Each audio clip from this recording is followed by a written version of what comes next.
Welcome to MedTech Global Insights. Today we are diving into one of the most consistently high-volume and critical areas of regulatory submissions: cardiovascular devices. This category is incredibly broad, covering everything from simple catheters and stents to complex, life-sustaining pacemakers and implantable defibrillators.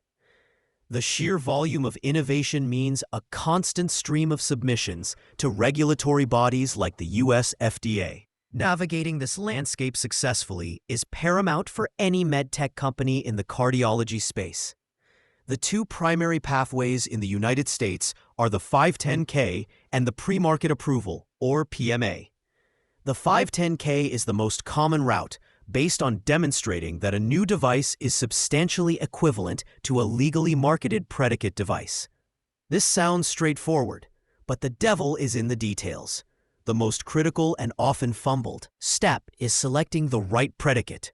For example, a company developing a new steerable cardiac catheter might choose a predicate that looks similar in design.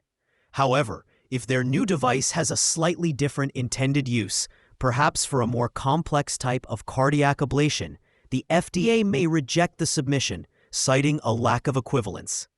This single mistake can lead to months of delays and significant redesign costs. It is not just about similar materials or shape.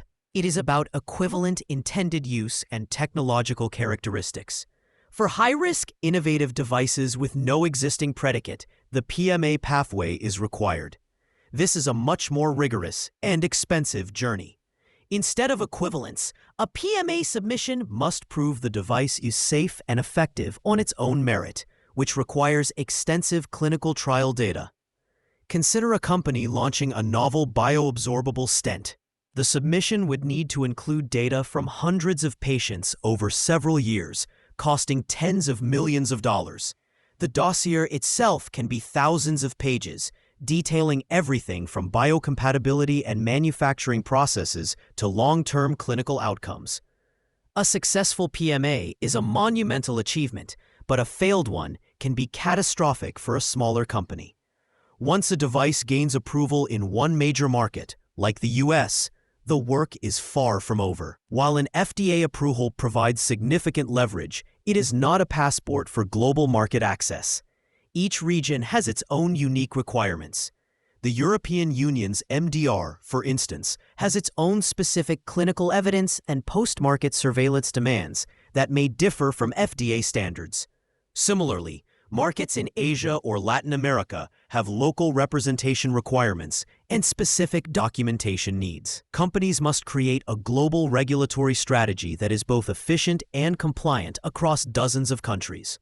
This involves compiling and adapting technical dossiers, managing local registrations, and staying ahead of ever-changing regulations. Navigating these complex pathways, from initial predicate selection to maintaining a global market presence, requires deep expertise and robust systems. Whether you are a startup with a groundbreaking device or a multinational managing a diverse portfolio, having a strategic partner is essential.